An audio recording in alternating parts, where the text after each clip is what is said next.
തമിഴ്നാട്ടിൽ സർക്കാർ രൂപീകരിക്കാനുള്ള ശ്രമങ്ങൾക്കിടെ ടി.വി.കെ അധ്യക്ഷനും സൂപ്പർ സ്റ്റാറുമായ വിജയ് നേരിടുന്നത് തുടർച്ചയായ പ്രതിസന്ധികളാണ്. 118 എന്ന കേവല ഭൂരിപക്ഷ അംഗങ്ങളുടെ പിന്തുണയുണ്ട് എന്ന് രേഖാമൂലം അറിയിച്ചാൽ മാത്രമേ സർക്കാർ രൂപീകരിക്കാൻ അനുവദിക്കൂ എന്നാണ് ഗവർണർ രാജേന്ദ്ര അർലേക്കർ പറയുന്നത്. എന്നാൽ ഇത് ജനാധിപത്യ വിരുദ്ധമായ നടപടിയാണെന്ന് മിക്ക രാഷ്ട്രീയ നേതാക്കളും കുറ്റപ്പെടുത്തുന്നുണ്ട്. വിജയ്ക്കൊപ്പം ഇല്ലെന്ന് തന്നെയാണ് 2 സീറ്റുകളുള്ള മുസ്ലിം ലീഗ് പാർട്ടി നിലപാടെടുത്തത്. DMK-ക്കൊപ്പം അടിയുറച്ച് നിൽക്കുമെന്നാണ് അധ്യക്ഷൻ ഖാദർ മൊയ്തീൻ പ്രതികരിച്ചത്. ഇതോടെ VCKയുടെ പിന്തുണ ലഭിച്ചാൽ മാത്രമേ വിജയ്ക്ക് ഇനി മുന്നോട്ട് പോകാൻ സാധിക്കൂ. അതിനിടെ തങ്ങളുടെ MLA-യുടെ പിന്തുണയുണ്ട് എന്ന് ടി.വി.കെ വ്യാജ അവകാശവാദം ഉന്നയിച്ചതായി TTV ദിനകരൻ ആരോപിക്കുന്നുണ്ട്. ഇക്കാര്യം തെളിയുകയാണെങ്കിൽ അയോഗ്യതയിലേക്ക് വരെ കാര്യങ്ങൾ എത്തിയേക്കാം. അതിനിടെയാണ് തമിഴ്നാട്ടിലെ കോൺഗ്രസ് MLA-മാർ എവിടെ പോയി എന്ന ചോദ്യം ഉയർന്നിരിക്കുന്നത്. കോൺഗ്രസിന് 5 അംഗങ്ങളാണ് ഉള്ളത്. 108 സീറ്റ് നേടിയ ടി.വി.കെക്ക് ഇവർ പിന്തുണ അറിയിച്ചിരുന്നു. DMK-യുമായുള്ള സഖ്യം കോൺഗ്രസ് വിടുകയും ചെയ്തു. അതോടെ ഇന്ത്യ സഖ്യം തകരുകയും ചെയ്തു. പാർലമെന്റിൽ പ്രത്യേക ബ്ലോക്കായി ഇരിക്കാനാണ് DMK-യുടെ നീക്കം. അതിനായി കനിമൊഴി കത്തും നൽകി കഴിഞ്ഞു. വിജയുടെ പാർട്ടിക്ക് പിന്തുണ നൽകുന്നതായി കോൺഗ്രസ് അറിയിച്ചതോടെ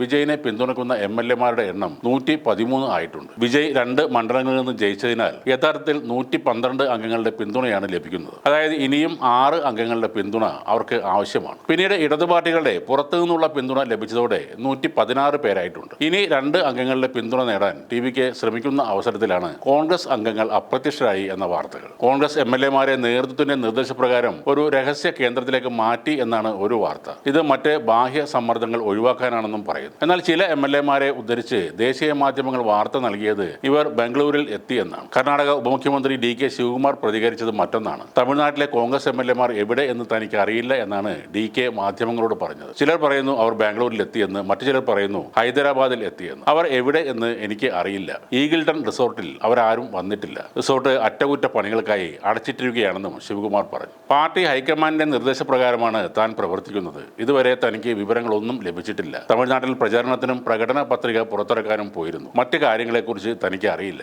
തമിഴ്നാട് MLA-മാർ തന്റെ നിയന്ത്രണത്തിലുമല്ല. എന്തെങ്കിലും വിവരം കിട്ടിയാൽ ഉടനെ അറിയിക്കാമെന്നാണ് DK ശിവകുമാർ പറയുന്നത്. വിജയിന്റെ ഈ കണക്കുകൂട്ടലുകൾ എല്ലാം തെറ്റി എന്നിപ്പോൾ പറയാനായിട്ടില്ല. എന്നാലും ഒട്ടേറെ തടസ്സങ്ങൾ അദ്ദേഹത്തിന് ഇപ്പോൾ നേരിടേണ്ടി വരുന്നുണ്ട്. 69 സിനിമകളിൽ അഭിനയിച്ച വിജയ് 2009-ലാണ് തന്റെ ആരാധക കൂട്ടായ്മകളെ ഒന്നിപ്പിച്ചുകൊണ്ട് വിജയ് മക്കൾ ഇയക്കം എന്ന പേരിൽ ഒരു സംഘടനയ്ക്ക് രൂപം നൽകുന്നത്. വെറും ഒരു ഫാൻസ് ക്ലബ് എന്നതിലുപരി സാമൂഹിക സേവനത്തിന് മുൻഗണന നൽകുന്ന ഒരു സംഘടനയായി അതിനെ വളർത്തിയെടുക്കുക എന്നതായിരുന്നു അദ്ദേഹത്തിന്റെ ലക്ഷ്യം. രാഷ്ട്രീയ പാർട്ടി പ്രഖ്യാപിക്കുന്നതിന് മുൻപ് തന്നെ ഒരു സമാന്തര സർക്കാർ സംവിധാനം പോലെ പ്രവർത്തിക്കാൻ ഈ സംഘടനയ്ക്ക് തമിഴ്നാട്ടിൽ കഴിഞ്ഞിരുന്നു എന്നാണ് മനസ്സിലാക്കേണ്ടത്. തമിഴ്നാട്ടിൽ ഉടനീളം വിശക്കുന്നവർക്ക് സൗജന്യ ഭക്ഷണം നൽകുന്ന പദ്ധതികൾ ഇവർ നടത്തിയിരുന്നു. നിർധനരായ വിദ്യാർത്ഥികൾക്ക് പഠന സാമഗ്രികൾ വിതരണം ചെയ്യുക, സ്കൂൾ ഫീസ് അടക്കുക തുടങ്ങിയ കാര്യങ്ങളിലും ഇവർ വളരെ സജീവമായിരുന്നു. തമിഴ്നാട്ടിലെ ഏറ്റവും വലിയ രക്തദാന സേവന ശൃംഖലയിൽ ഒന്നായി ഇതിനോടകം വിജയിന്റെ ഫാൻസ് അസോസിയേഷൻ മാറിയിട്ടുണ്ട്. കൂടാതെ സൗജന്യ നേത്ര പരിശോധന ക്യാമ്പുകളും മറ്റ് ആരോഗ്യ സേവനങ്ങളും ഇവർ മണ്ഡലം അടിസ്ഥാനത്തിൽ നടത്തിയിരുന്നു. പ്രളയം, ചുഴലിക്കാറ്റ് തുടങ്ങിയ പ്രകൃതിക്ഷോഭങ്ങൾ ഉണ്ടായപ്പോൾ